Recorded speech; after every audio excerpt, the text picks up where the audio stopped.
পালিত হচ্ছে আন্তর্জাতিক মাতৃভাষা দিবস মহান 21শে ফেব্রুয়ারি।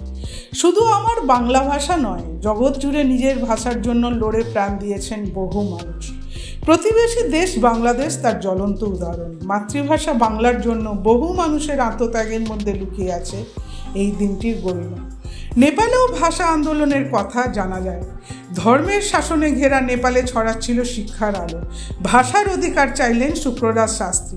1941 সালে হাজার হাজার জনতার সামনে পণ্ডিত শুক্রদাস শাস্ত্রীকে ঝোলানো হলো একটি গাছে। কাঠমান্ডুর রাজপথের ধারে একটা গাছ থেকে নেপালের প্রথম ভাষা শহীদের দেহ ঝুলেছিল। 1950 সালে এর প্রতিশোধ নেন নেপালবাসী।